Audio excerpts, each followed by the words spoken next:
Story की शुरुआत होती है एक बेहद खतरनाक लड़ाई से। एक खूबसूरत महिला जहर के असर से तड़प रही होती है। उसे तुरंत समझ आ जाता है कि उसके अपने ही किसी भरोसेमंद इंसान ने उसके साथ गद्दारी की है।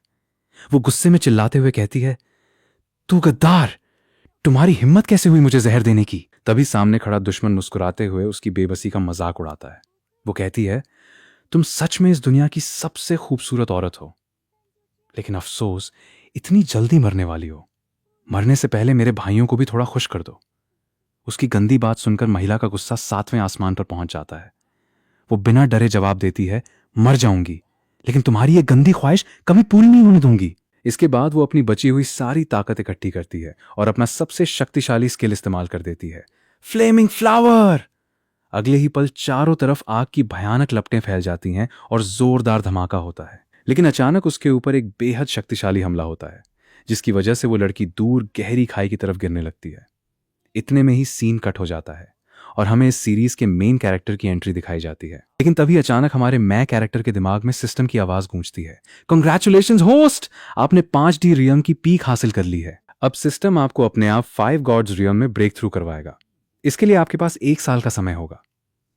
लेकिन अगले ही पल सिस्टम एक ऐसी शर्त बता देता है जिसे सुनकर मैं कैरेक्टर भी हैरान रह जाता है। इस पूरे 1 साल तक होस्ट अपनी कल्टीवेशन का इस्तेमाल नहीं कर पाएगा। ये सुनते ही वो परेशान होकर सोचता है, ये कैसा मजाक है, मेरी पूरी कल्टीवेशन ही सील कर दी। बस उम्मीद है कि इस 1 साल में कोई बड़ी मुसीबत ना आ जाए।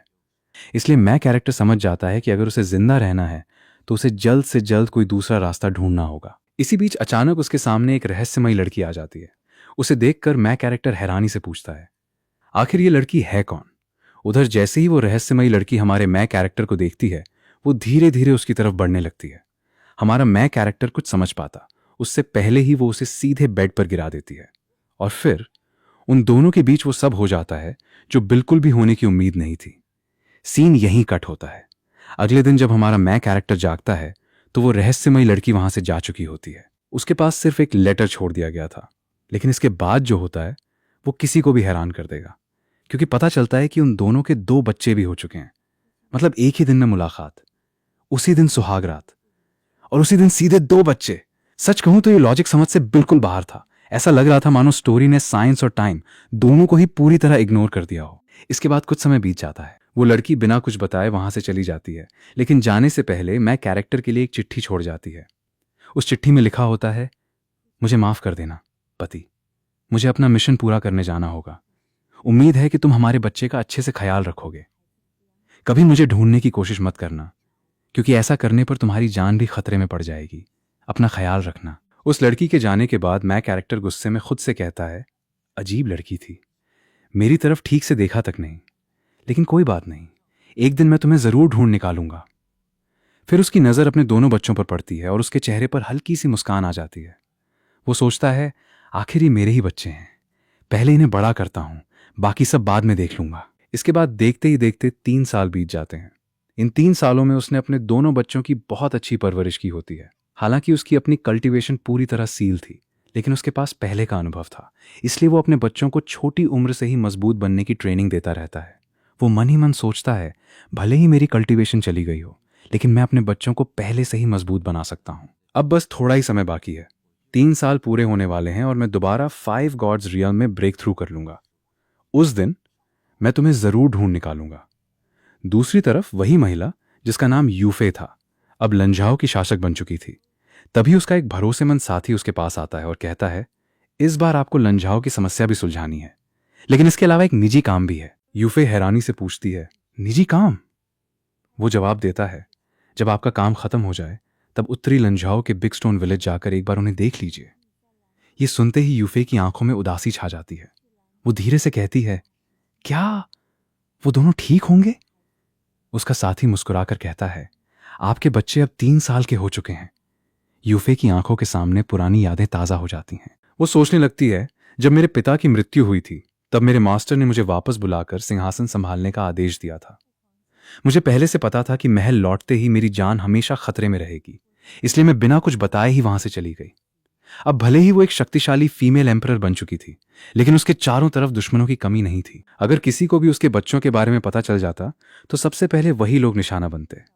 इसी डर की वजह से उसने आज तक अपने बच्चों का सच सबसे छिपा कर रखा था। आंखों में आंसू लिए वो कहती है, मेरे बच्चों, मुझे माफ कर देना। मैं एक माँ होने का फर्ज नहीं निभा सकी। बस एक बार जाकर उन्हें दूर से देख लेना, उनकी जिंदगी में कोई दखल मत देना और उन्हें मेरी असली पहचान के बारे में भी मत बताना। जब तक मुझे यह पता है कि वो दोनों सुरक्षित और खुश हैं, मेरे लिए इतना ही काफी है। उसका साथी सिर झुकाकर कहता है, जैसा आपका आदेश बहन। लेकिन उसके बाद मुझे तुरंत सिक्लूजन में जाना होगा, इसलिए मैं आपके साथ नहीं आ पाऊंगा।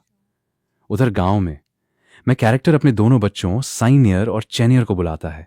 दोनों भागते हुए आते हैं और खुशी से कहते हैं, पापा। वो प्यार से उनके सिर पर हाथ फेरते हुए कहता है, पापा को कुछ दिनों के लिए बाहर जाना पड़ेगा। ये सुनते ही दोनों उदास हो जाते हैं। उनमें से एक मासूमियत से पूछता है, पापा, क्या आप हमारी मम्मी को वापस लाने जा रहे हैं? दूसरा भी उत्साह से कहता है, मैं भी चलूंगा, मैं भी मम्मी को वापस लाऊंगा। मैं कैरेक्टर मुस्कुराते हुए उन्हें समझाता है, नहीं, इस बार पापा किसी को लेने नहीं जा रहे। मुझे बस एक जरूरी काम से जाना है। मैं बहुत जल्दी वापस आ जाऊंगा। तब तक तुम दोनों अच्छे बच्चों की तरह गांव में रहना। विलेज हेड तुम्हारा ध्यान रखेंगे। लेकिन दोनों बच्चे मुंह फुलाकर बोलते हैं, पापा हमेशा अकेले ही चले जाते हैं, हमें कभी अपने साथ नहीं ले जाते। ये सुनकर वो हंस पड़ता है और उन्हें प्यार से गले लगाते हुए कहता है, बस इस बार भी थोड़ा इंतजार कर लो। पापा वापस आएंगे तो तुम्हारे लिए ढेर सारी स्वादिष्ट चीजें और बहुत सारे खिलौने लेकर आएंगे। मैं कैरेक्टर अपने बच्चों को समझाकर वहां से निकल जाता है, लेकिन उसके जाते ही दोनों बच्चे जिद करने लगते हैं। छोटा भाई मुंह फुलाकर कहता है, नहीं, मैं भी पापा के साथ जाऊंगा। तभी उसकी बड़ी बहन उसे डांटते हुए कहती है, इतने जिद्दी मत बनो। पापा किसी जरूरी काम से गए हैं, हमें उन्हें परेशान नहीं करना चाहिए। उन्होंने कहा है कि घर पर इंतजार करना है तो वही करेंगे। जाते जाते मैं कैरेक्टर भी उन्हें आखिरी बार चेतावनी देता है, अगर तुम दोनों घर से बाहर निकलें तो वापस आकर अच्छी खबर लूंगा। बच्चे तुरंत सिर हिलाकर कहते हैं, ठीक है पापा, आप चिंता मत कीजिए। लेकिन मैं कैरेक्टर को पता नहीं था कि उसकी बेटी के मन में कुछ और ही चल रहा था। उसे भी अजीब सा एहसास होता है कि उसकी बेटी आज कुछ ज्यादा ही आसानी से मान गई। उसके जाते ही दोनों बच्चे दरवाजे पर खड़े होकर हाथ हिलाते हैं, पापा जल्दी वापस आना, हमें आपकी बहुत याद आएगी। मैं कैरेक्टर भी मुस्कुराते हुए वहां से निकल जाता है। जैसे ही वो नजर से ओझल होता है, छोटा भाई तुरंत अपनी बहन से पूछता है, दीदी आपने अभी मुझे रोका क्यों? बहन शरारती मुस्कान के साथ कहती है, हम बस पापा के जाने का इंतजार कर रहे थे, अब हम चुपचाप उनके पीछे निकलेंगे। भाई थोड़ा घबराकर कहता है, लेकिन अगर पापा को पता चल गया तो? बहन तुरंत जवाब देती है, पापा हमें मम्मी को ढूंढने नहीं ले जाएंगे, इसलिए इस बार हम खुद ही उन्हें ढूंढेंगे। फिर उसे पापा की सुनाई हुई एक पुरानी कहानी याद आती है। वो कहती है, याद है, पापा ने बताया था कि वो भी एक बार अकेले ही घर से निकल गए थे। अगर वो कर सकते हैं तो हम भी कर सकते हैं। भाई भी जोश में आ जाता है, हाँ फिर तो हम भी चलेंगे। लेकिन अगले ही पल उसे एक बात याद आती है, पर पापा तो कहते हैं कि हमारी कल्टीवेशन नहीं है, बाहर जाना हमारे लिए खतरनाक है। इस पर बहन हंसते हुए कहती है, तुम कितने भोले हो। विलेज चीफ ने हमें बताया था कि कल्टीवेटर्स की ताकत कई लेवल्स में बांटी होती है, और पापा तो मार्शल किंग लेवल के एक्सपर्ट हैं। हम दोनों रोज उन्हीं के साथ ट्रेनिंग करते हैं। अगर हम सच में कमजोर होते तो उनके एक वार तक को नहीं झेल पाते। इसका मतलब हम भी काफी ताकतवर हैं। अब दोनों को यकीन हो जाता है कि उनके पापा जानबूझकर उन्हें कमजोर बताते थे ताकि वो कभी अकेले बाहर ना निकलें। दोनों एक दूसरे की तरफ देखते हैं और मुस्कुराते हुए कहते हैं, चलो मम्मी को ढूंढने चलते हैं। इसके बाद दोनों अपनी उड़ने वाली तलवार निकालते हैं, स्वॉर्ड ऑफ वॉर। अगले ही पल दोनों तलवारों पर सवार होकर आसमान में उड़ जाते हैं। तभी सीन कट होता है और हमें घने जंगल का नजारा दिखाया जाता है। वहां एक लड़की अपनी जान बचाने के लिए पूरी रफ्तार से भाग रही थी। उसके पीछे सेकंड टियर बीस्ट्स का एक विशाल झुंड पड़ा हुआ था। वो सभी बीस्ट्स उसे चारों तरफ से घेर कर उसका शिकार करना चाहते थे। भागते भागते अचानक एक बीस्ट लंबी छलांग लगाकर उसके पीछे पहुंच जाता है और अपने नुकीले पंजों से उस पर जोरदार हमला कर देता है। अटैक इतना ताकतवर था कि लड़की कई मीटर दूर जाकर एक पेड़ से जोर से टकराती है और गंभीर रूप से घायल हो जाती है। ये देखकर उसके साथी तुरंत उसकी तरफ दौड़ पड़ते हैं। वो उसे सहारा देकर उठाते हैं और घबरा कर पूछते हैं कि क्या वो ठीक है। लेकिन इससे पहले कि वो कुछ कर पाते, सेकंड टियर बीस्ट का पूरा झुंड उन्हें चारों तरफ से घेर लेता है। अब उनकी बचने की सारी उम्मीदें लगभग खत्म होती हुई दिखाई दे रही थीं। इसी के साथ सीन एक बार फिर बदल जाता है। दूसरी तरफ दोनों बच्चे उड़ते उड़ते रास्ता भटक जाते हैं।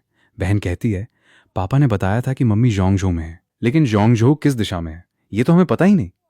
छोटा भाई घबरा कर कहता है, तो चलो वापस चलते हैं, विलेज चीफ से रास्ता पूछ लेते हैं। बहन तुरंत मना कर देती है। बेवकूफ, इतनी मुश्किल से तो हम घर से निकले हैं।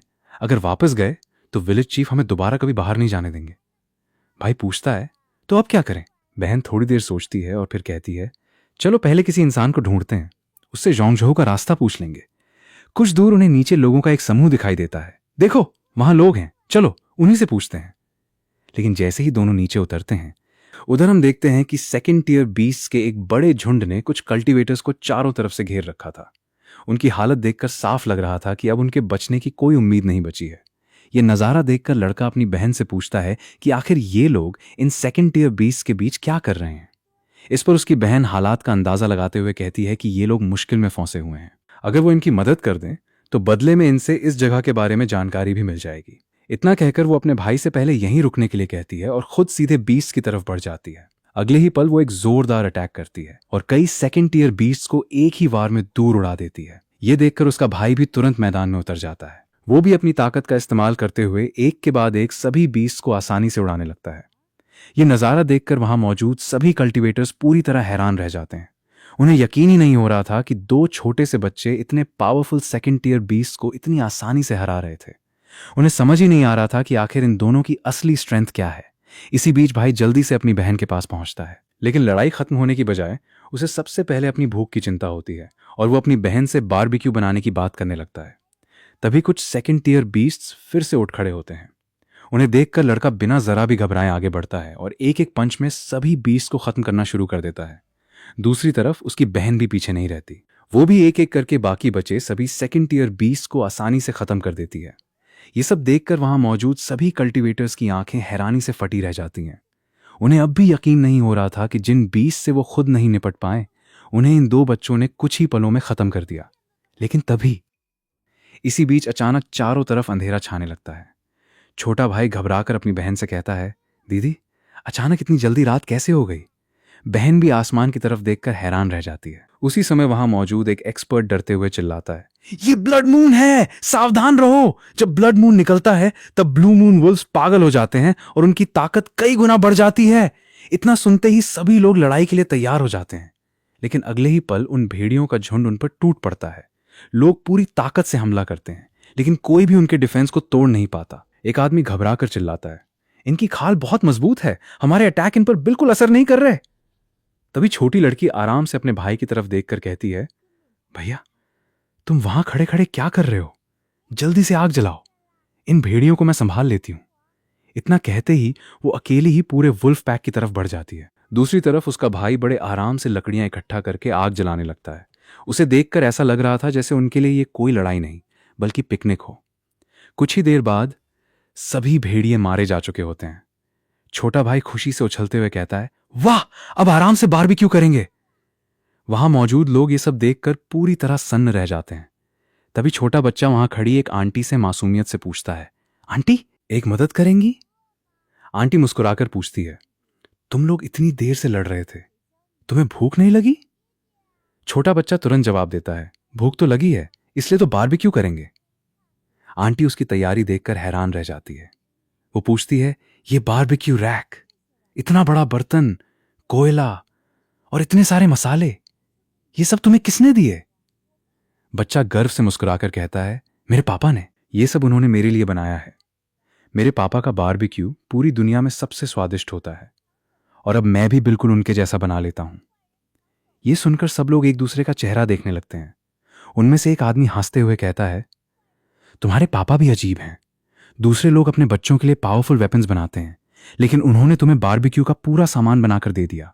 बच्चा तुरंत मासूमियत से जवाब देता है, वेपन्स तो हमारे पास भी हैं, लेकिन पापा ने कहा है कि जब तक जान पर न बनाए तब तक उन्हें कभी बाहर मत निकालना, नहीं तो बुरे लोग उन्हें छीन लेंगे। ये बात सुनकर वहां मौजूद सभी लोग और भी ज्यादा हैरान रह जाते हैं। तभी एक महिला बच्चों से पूछती है, अच्छा बताओ, तुम दोनों अभी किस कल्टीवेशन रियम में हो? छोटा भाई सिर खुजलाते हुए जवाब देता है, पापा तो कहते हैं कि हमारी कोई कल्टीवेशन ही नहीं है। फिर वो धीरे से कहता है, लेकिन प्लीज ये बात मेरे पापा को मत बताइएगा, उन्होंने हमें घर से बाहर निकलने से मना किया था।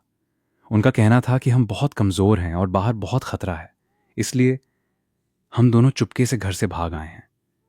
बच्चे की मासूमियत देखकर सभी लोगों के चेहरे पर मुस्कान आ जाती है। तभी वो महिला अपना परिचय देते हुए कहती है, मेरा नाम लॉन्ग यूफे है, अब तुम अपना नाम बताओ, और ये भी कि तुम कहाँ से आए हो। ये सुनते ही दोनों भाई बहन एक दूसरे की तरफ देखने लगते हैं। उन्हें तुरंत अपने पापा की बात याद आ जाती है, बाहर किसी को भी अपना असली नाम मत बताना, पहले अपनी पहचान छिपाना सीखो। बस फिर क्या था, छोटा भाई पूरे विश्वास के साथ कहता है, मेरा नाम लव मीट है, और अपनी बहन की तरफ इशारा करके कहता है, और इनका नाम लव बारबेक्यू है। इसके बाद दोनों बड़ी मासूमियत से बोलते हैं, हम बारबेक्यू विलेज से आए हैं। उनका यह जवाब सुनते ही वहां मौजूद सभी लोग कुछ पल के लिए बिल्कुल चुप हो जाते हैं। सभी लोग दोनों बच्चों के बताए हुए नाम सुनकर अपनी हंसी नहीं रोक पाते। लव बारबेक्यू, लव मीट और बारबेक्यू विलेज। एक लड़की हंसते हुए बोली, अगर अपनी पहचान छिपानी ही थी तो कम से कम कोई असली जैसा नाम तो सोच लेते। यह सुनकर तो कोई भी समझ जाएगा कि तुम दोनों झूठ बोल रहे हो। तभी लॉन्ग यूफे मुस्कुराते हुए पूछती है, अच्छा, अगर ये तुम्हारा नाम है तो तुम्हारे पापा का नाम क्या है? छोटा लड़का पूरे भरोसे से जवाब देता है, मेरे पापा का नाम लव बारबेक्यू है। इतना सुनते ही वहां मौजूद सभी लड़कियां जोर जोर से हंसने लगती हैं। उन्हें देखकर छोटा लड़का हैरान हो जाता है। वो अपनी बहन से धीरे से पूछता है, दीदी, क्या हमारे नाम अच्छे नहीं हैं? ये सब हंस क्यों रही हैं? उसकी बहन भी कुछ समझ नहीं पाती और धीरे से कहती है, शायद हमें कोई दूसरा नाम बता देना चाहिए था। लेकिन अगले ही पल दोनों इस बात को यहीं खत्म कर देते हैं। इसी बीच छोटा लड़का बारबेक्यू तैयार कर लेता है। उसकी बहन एक टुकड़ा चखते ही खुश होकर बोलती है, वाह, तुम्हारा बारबेक्यू तो पहले से भी ज्यादा स्वादिष्ट हो गया है। अब तो यह लगभग पापा के हाथ जैसा बन गया है।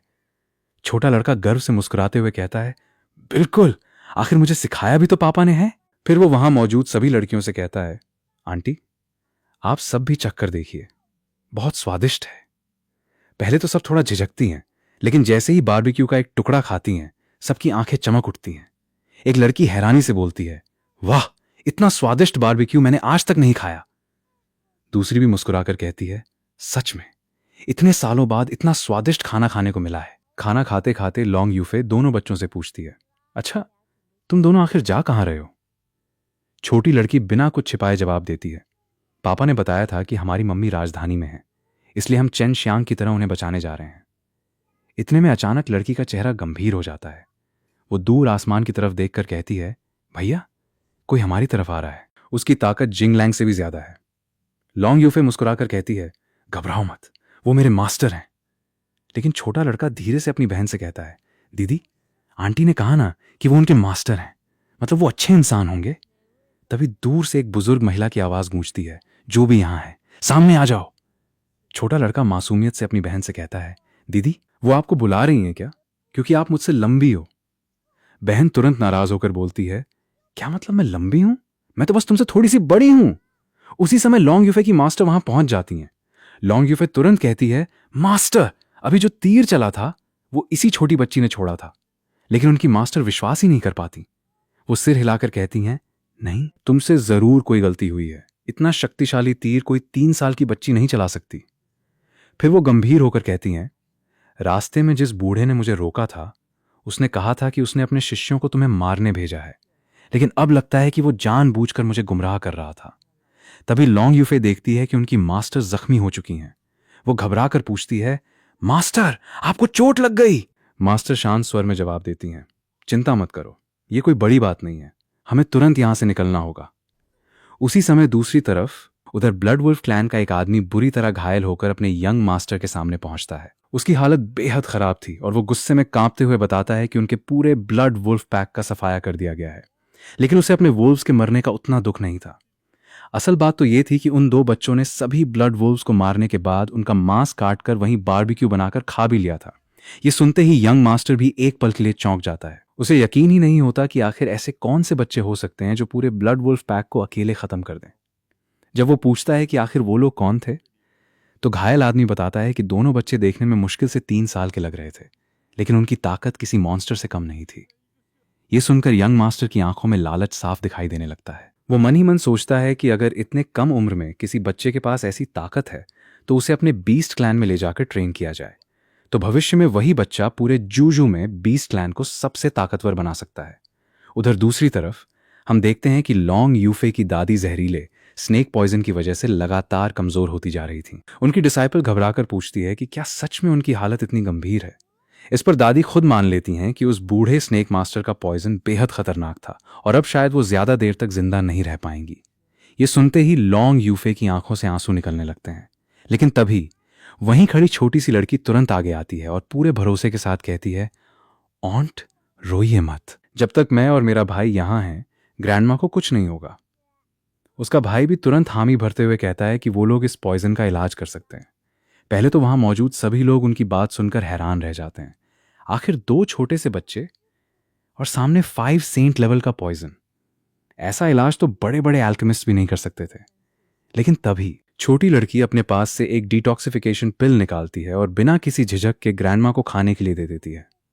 उसे पूरा भरोसा था कि चाहे पॉइजन कितना भी खतरनाक क्यों ना हो, ये पिल उसे पूरी तरह खत्म कर देगी। ग्रैंडमा जैसे ही पिल निगलती हैं, कुछ ही सेकंड में उनके शरीर के अंदर मौजूद स्नेक पॉइजन तेजी से खत्म होने लगता है। ये महसूस करते ही उनकी आंखें हैरानी से फैल जाती हैं। उधर ग्रैंडमा के शरीर से स्नेक पॉइजन पूरी तरह खत्म होते ही वहां मौजूद सभी लोग हैरानी में पड़ जाते हैं। किसी ने भी नहीं सोचा था कि जिस जहर को 5 सेंट लेवल पॉइजन कहा जाता है, उसे 2 छोटे से बच्चे इतनी आसानी से खत्म कर देंगे। खुशी से भरकर आंट उस छोटी लड़की को गले लगा लेती है, लेकिन लड़की मासूमियत से हंसते हुए कहती है कि उसके चेहरे पर किस मत करो। इसके बाद आंट उत्सुक होकर पूछती है कि इतनी कमाल की डिटॉक्सिफिकेशन पिल आखिर किसने बनाई है। इस पर लड़की बिना किसी घमंड के जवाब देती है कि ये पिल उसने नहीं, बल्कि उसके फादर ने बनाई है, और ऐसी पिल्स तो उनके पास अभी भी बहुत सारी हैं। वो मुस्कुराते हुए ये भी कहती है कि अगर भविष्य में आंट को कभी दोबारा पॉइजन हो जाए तो वो फिर से उनका इलाज कर देगी। ये सुनकर ग्रैंडमा उन दोनों बच्चों की तरफ भावुक नजरों से देखती हैं। वो कहती हैं कि आज इन बच्चों ने सिर्फ उनकी जान ही नहीं बचाई, बल्कि उन पर बहुत बड़ा एहसान किया है। भविष्य में अगर इन्हें कभी किसी चीज की जरूरत पड़े तो वो अपनी पूरी ताकत से उनकी मदद करेंगी। लेकिन लड़की का जवाब सुनकर सभी लोग मुस्कुरा देते हैं। वो मासूमियत से कहती है कि उसके फादर हमेशा सिखाते हैं, बुजुर्गों, कमजोरों और जरूरतमंद लोगों की मदद करना सबसे बड़ा पुण्य होता है।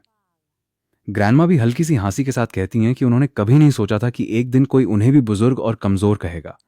लेकिन अगले ही पल उनका चेहरा फिर गंभीर हो जाता है। उन्हें एक बात लगातार परेशान कर रही थी। रॉयल फैमिली से निकलने के बाद उन्होंने कभी किसी को अपनी लोकेशन नहीं बताई थी। फिर भी उस बूढ़े स्नेक मास्टर ने उन पर बिल्कुल सही जगह पर हमला कर दिया। इसका मतलब साफ था, उनके आसपास मौजूद लोगों में ही कोई गद्दार छिपा हुआ था। यही सोचकर वो टियानजियान पैविलियन के सभी डिसाइपल से जवाब मांगती हैं। सभी डिसाइपल तुरंत घुटनों पर बैठ जाते हैं और कसम खाकर कहते हैं कि उनकी कई पीढ़ियां रॉयल फैमिली की रक्षा करती आई हैं। वो किसी भी हाल में अपने मास्टर के साथ विश्वासघात नहीं कर सकते। ग्रैंडमा भी उनकी बात पर भरोसा करना चाहती थी, लेकिन लॉन्ग यूफे की सुरक्षा सबसे ज्यादा जरूरी थी, इसलिए बिना सच्चाई जाने वो किसी पर भरोसा नहीं कर सकती थी। तभी उनमें से कोई सुझाव देता है कि अगर इस समय फुलू क्लैन का ट्रूथ तालिस्मान मिल जाता तो असली गद्दार खुद अपने मुंह से सच बोल देता। इतना सुनते ही छोटी लड़की तुरंत बोल पड़ती है कि उसके पास भी ऐसा तालिस्मान है जो किसी से भी सच बुलवा सकता है। यह सुनकर सभी लोग चौंक जाते हैं। जब उससे पूछा जाता है कि क्या उसके पास सचमुच ट्रूथ तालिस्मान है, तो लड़की मासूमियत से कहती है कि उसे उसका नाम नहीं पता, लेकिन उसके फादर ने उन्हें धोखा खाने से बचाने के लिए ऐसे तालिस्मान बनाकर दिए थे जिन्हें इस्तेमाल करने के बाद कोई भी झूठ नहीं बोल सकता। ये सुनते ही ग्रैंडमा एक बार फिर हैरान रह जाती हैं। उन्हें समझ नहीं आ रहा था कि आखिर इन दोनों बच्चों के फादर कौन हैं। वो एल्केमी भी जानते हैं, तालिस्मान भी बना लेते हैं और शायद आर्टिफैक्ट रिफाइनिंग में भी माहिर हैं। ऐसा इंसान पूरे जुझों में भी गिने चुने लोगों में होगा। ग्रैंडमा विनम्रता से उन बच्चों से कुछ ट्रूथ तालिस्मान मांगती हैं, लेकिन दोनों बच्चे बिना एक पल सोचे उन्हें सारे तालिस्मान दे देते हैं।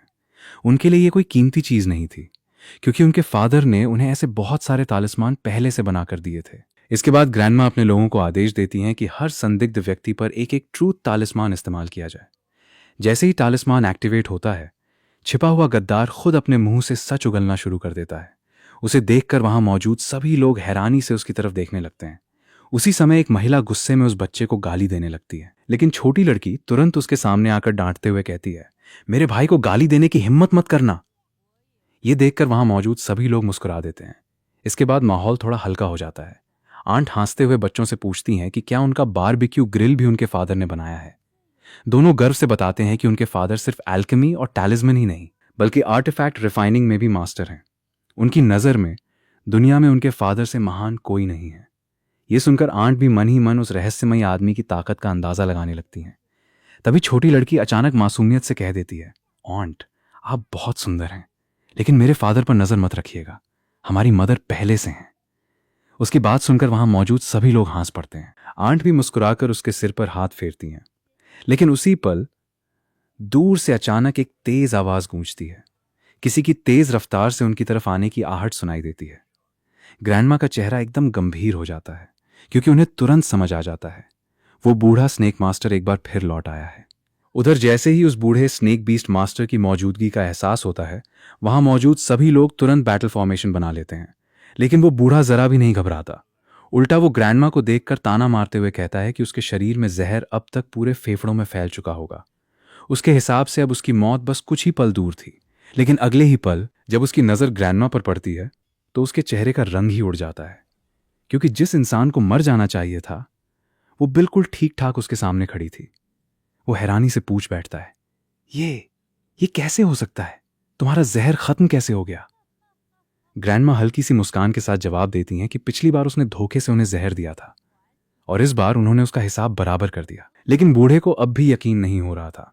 वो बार बार यही कहता रहता है कि उसका स्नेक पॉइजन इतना आसान नहीं है। जब तक कोई बेहद महान एल्केमी मास्टर खुद उसे तैयार न करे तब तक उसका इलाज होना नामुमकिन है। लेकिन ग्रैंडमा साफ शब्दों में कह देती हैं, इस दुनिया में नामुमकिन जैसी कोई चीज नहीं होती और आज तुम्हारा अंत तय है। यह सुनकर बूढ़ा जोर से हंसने लगता है। उसके चेहरे पर जरा भी डर नहीं था। वो कहता है कि अगर किसी को लगता है कि उसका असली बल उसी में है तो वो बहुत बड़ी भूल कर रहा है। असल में एक बीस्ट मास्टर की असली ताकत उसके अपने स्पिरिट बीस्ट में होती है। इतना कहते ही उसके पीछे मौजूद विशाल हरे रंग का जायंट स्नेक जोर से फुफकारता है और पूरे मैदान में भयानक दबाव फैल जाता है। लेकिन तभी दोनों बच्चों का ध्यान उस डरावने स्नेक पर नहीं बल्कि किसी और चीज पर चला जाता है। छोटी लड़की स्नेक को बड़े ध्यान से देखते हुए अपने भाई से कहती है, भैया, ये हरा सांप तो बहुत स्वादिष्ट लग रहा है। मैंने आज तक स्नेक मीट नहीं खाया। उसका भाई भी पूरी गंभीरता से जवाब देता है, मैंने भी कभी स्नेक रोस्ट नहीं किया। फादर ने तो कई तरह का बारबेक्यू बनाया है, लेकिन कभी स्नेक नहीं बनाया। इतनी गंभीर लड़ाई के बीच उन दोनों की बातें सुनकर वहां मौजूद सभी लोग एक पल के लिए पूरी तरह सन्न रह जाते हैं। जहां बाकी लोग उस जायंट स्नेक से डर रहे थे, वहीं ये दोनों बच्चे उसे अपने अगले खाने की तरह देख रहे थे।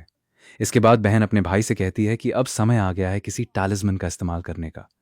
वो उसे आदेश देती है कि सोल डिस्ट्रॉइंग टैलिस्मन इस्तेमाल करके सीधे उस जायंट स्नेक की आत्मा पर हमला करे। साथ ही हंसते हुए ये भी कहती है, ध्यान रखना, मीट खराब नहीं होना चाहिए। भाई तुरंत खुशी खुशी तालिस्मान निकालता है और बिना एक पल गंवाए उसे जायंट स्नेक की तरफ फेंक देता है। अगले ही पल वो तालिस्मान सीधे स्नेक की सोल पर हमला करता है। ये देखकर बूढ़े बीस्ट मास्टर की आंखें फटी की फटी रह जाती हैं। वो शौक में चिल्ला उठता है। उसे तुरंत पहचान में आ जाता है कि ये कोई साधारण तालिस्मान नहीं बल्कि बेहद दुर्लभ सोल डिस्ट्रॉइंग तालिस्मान है। और सबसे डराने वाली बात, इन दोनों बच्चों के पास ऐसे तालिस्मान सिर्फ एक दो नहीं बल्कि बहुत बड़ी संख्या में मौजूद थे। पहला हमला होने के बाद भी जायंट स्नेक पूरी तरह नहीं मरता। इसे देखकर भाई थोड़ा हैरान हो जाता है, लेकिन बहन बिल्कुल शांत रहती है। वो मुस्कुराकर कहती है, कोई बात नहीं, एक बार में नहीं मरा तो 2-3 बार और मार देंगे। आज इसे हर हाल में खत्म करना है। ये सुनकर बूढ़े बीस्ट मास्टर के चेहरे पर पहली बार डर साफ दिखाई देने लगता है। उसे समझ आ चुका था कि अगर उसने जल्दी कुछ नहीं किया तो आज सिर्फ उसका स्पिरिट बीस्ट ही नहीं बल्कि उसकी अपनी जान भी बचना मुश्किल हो जाएगा। उधर बूढ़ा बीस्ट मास्टर गुस्से से पागल हो जाता है। वो चीखते हुए कसम खाता है कि उन दोनों बच्चों को टुकड़े टुकड़े कर देगा। तभी छोटी लड़की अपने भाई से कहती है, भैया, जल्दी उस जायंट स्नेक को पकड़ लो। ध्यान रखना, उसे गिराना मत, वरना उसका मीट खराब हो जाएगा। भाई तुरंत खुशी खुशी उसकी बात मान लेता है। ये देखकर वहां मौजूद सभी लोग हैरान रह जाते हैं। उन्हें यकीन ही नहीं हो रहा था कि ये दोनों बच्चे इतनी भयानक लड़ाई के बीच भी जायंट स्नेक को दुश्मन नहीं बल्कि खाने के रूप में देख रहे थे। उसी समय वहां मौजूद आंट भी हैरानी से पूछती हैं, तुम दोनों सच में इस जायंट स्नेक को खाने वाले हो?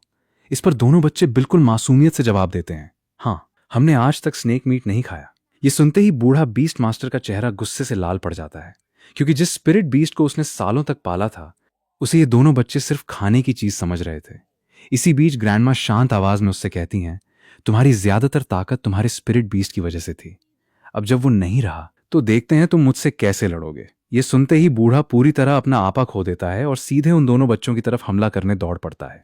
लेकिन तभी छोटा लड़का अपनी बहन की तरफ देखकर मासूमियत से कहता है, दीदी, लगता है ये बूढ़ा पागल हो गया है। अगले ही पल सीन बदल जाता है। हम देखते हैं कि दोनों बच्चों ने उसी जायंट स्नेक का बारबेक्यू तैयार कर लिया है। छोटी लड़की सबको स्नेक मीट खाने के लिए कहती है, लेकिन आंट मुस्कुराते हुए मना कर देती हैं। वो कहती हैं कि उन्होंने अभी अभी खाना खाया है। दोनों बच्चे भी कहते हैं कि उनका भी पेट भर चुका है। तब छोटी लड़की अपने भाई से कहती है, जल्दी खा लो, नहीं तो ठंडा हो जाएगा। दोनों जैसे ही स्नेक मीट खाते हैं, उनके चेहरे पर खुशी साफ दिखाई देने लगती है।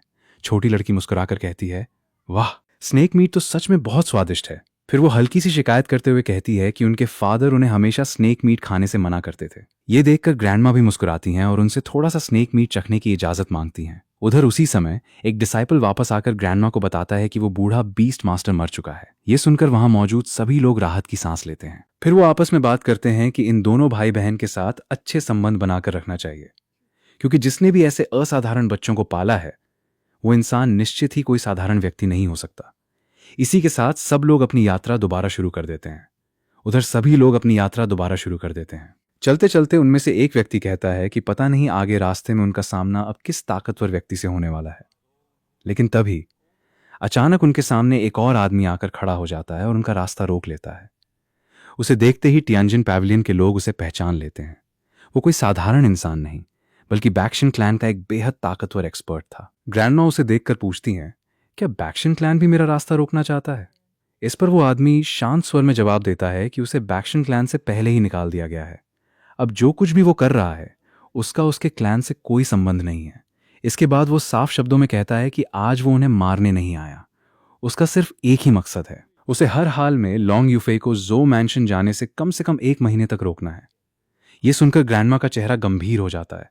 वो उससे पूछती हैं, आखिर 1 महीने तक हमें रोकने की वजह क्या है? लेकिन वो आदमी सिर हिलाते हुए कहता है कि उसे इसकी कोई जानकारी नहीं है। उसे सिर्फ इतना आदेश मिला है कि किसी भी कीमत पर उन्हें 1 महीने तक आगे नहीं बढ़ने देना। साथ ही वो पूरे आत्मविश्वास के साथ कहता है कि उनकी ताकत उससे कम है, इसलिए वो उसका मुकाबला नहीं कर पाएंगी। ये सुनकर ग्रैंडमा भी पीछे हटने वालों में से नहीं थी। वो बिना डरे अपना स्वॉर्ड निकाल लेती हैं। अगले ही पल दोनों के बीच जबरदस्त टक्कर शुरू हो जाती है। कुछ ही वारों के बाद ग्रैंडमा महसूस कर लेती हैं कि सामने वाला व्यक्ति सचमुच बेहद ताकतवर है। लड़ाई के दौरान उनकी नजर उसके स्वॉर्ड पर पड़ती है। उन्हें याद आता है कि पहले उस स्वॉर्ड का रंग काला हुआ करता था, लेकिन अब वही स्वॉर्ड खून की तरह लाल हो चुका था। इसे देखकर वो तुरंत समझ जाती हैं कि उसने किसी ईवल टेक्निक की कल्टीवेशन की है।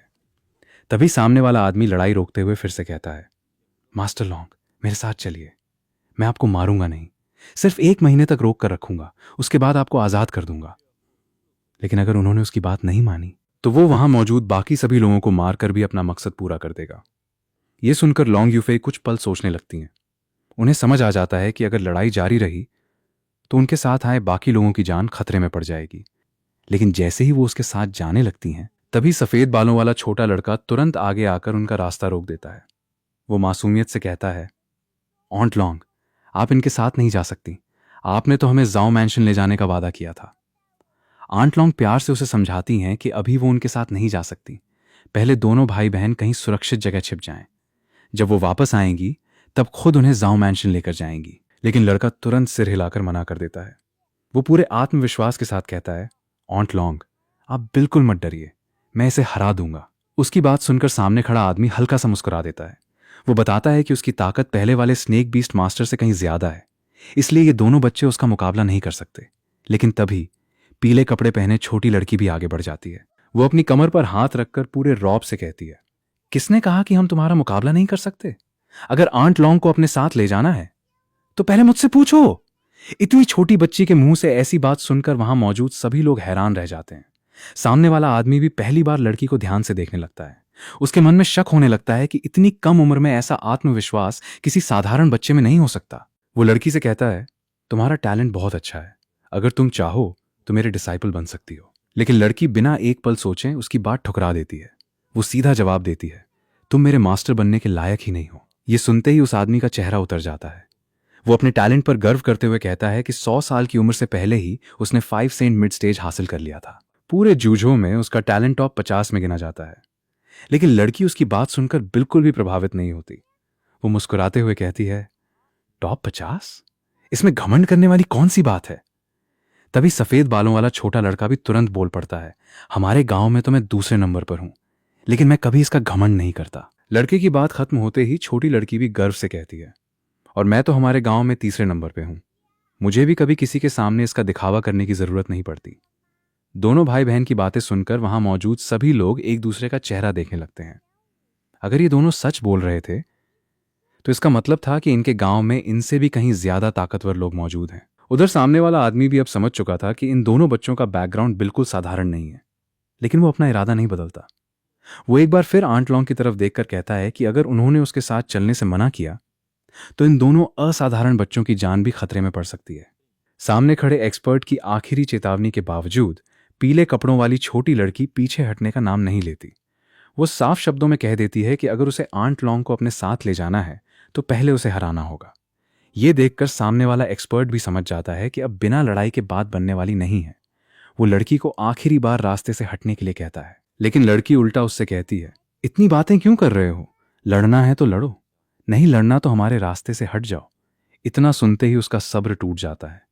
अगले ही पल वो अपनी सबसे मशहूर स्वॉर्ड टेक्निक का इस्तेमाल करता है। जैसे ही उसकी तलवार चलती है, चारों तरफ एक जबरदस्त स्वॉर्ड ऑरा फैल जाती है। उसे देखकर वहां मौजूद सभी लोग घबरा जाते हैं। उनमें से एक हैरानी से कहता है कि यही बिया स्वॉर्ड टेक्निक है। उसे देखकर साफ महसूस हो रहा था कि 5 सेंट मिड स्टेज की ताकत शुरुआती स्टेज से कितनी ज्यादा होती है। उधर आंट लॉन्ग भी तुरंत लड़की को आवाज देकर कहती हैं कि वो सामने से उसकी ताकत से टकराने की कोशिश न करे, बस किसी तरह उसे रोक कर रखे। लेकिन लड़की बिल्कुल शांत रहती है। उसके चेहरे पर डर की जगह सिर्फ आत्मविश्वास दिखाई दे रहा था। अगले ही पल वो भी अपनी स्वॉर्ड उठाती है। दोनों लगभग एक ही समय पर अपनी अपनी स्वॉर्ड टेक्निक छोड़ते हैं। जबरदस्त स्वॉर्डशी आपस में टकराती है और पूरे इलाके में धमाका गूंज उठता है। पहले ही टकराव में लड़की बिना घबराए सामने वाले के अटैक को रोक देती है। ये देखकर सभी लोग दंग रह जाते हैं, क्योंकि किसी ने भी नहीं सोचा था कि इतनी छोटी बच्ची 5 सेंट मिड स्टेज एक्सपर्ट की स्वॉर्ड टेक्निक का सीधे सामना कर लेगी। उधर सफेद बालों वाला छोटा लड़का लड़ाई को बिल्कुल आराम से देख रहा था। उसे अपनी बहन की ताकत पर पूरा भरोसा था। इसी बीच उसकी नजर पास पड़े ढेर सारे बीस्ट मीट पर पड़ती है। वो खुशी से बोल उठता है, वाह, यहां तो इतना सारा मीट है। ये सुनकर वहां मौजूद सभी लोग एक पल के लिए उसकी तरफ देखने लगते हैं। उनमें से एक हंसते हुए कहता है, उधर तुम्हारी बहन इतनी जबरदस्त लड़ाई लड़ रही है और तुम्हें अभी भी बारबेक्यू की पड़ी है। लेकिन लड़का बिल्कुल बेफिक्र होकर मुस्कुरा देता है। वो पूरे विश्वास के साथ कहता है, ऑन्ट लॉन्ग, आप बिल्कुल चिंता मत कीजिए, मेरी बहन कभी नहीं हारेगी। उसका ये अटूट भरोसा देखकर आंट लॉन्ग भी कुछ पल के लिए चुप हो जाती हैं। उधर लड़ाई लगातार और भी ज्यादा भयंकर होती जा रही थी। लड़ाई अब पहले से भी ज्यादा खतरनाक हो चुकी थी। सामने वाला एक्सपर्ट समझ चुका था कि उसके सामने कोई साधारण बच्ची नहीं खड़ी है, इसलिए इस बार उसने बिना कोई मौका दिए अपनी और भी ताकतवर स्वॉर्ड टेक्निक का इस्तेमाल किया।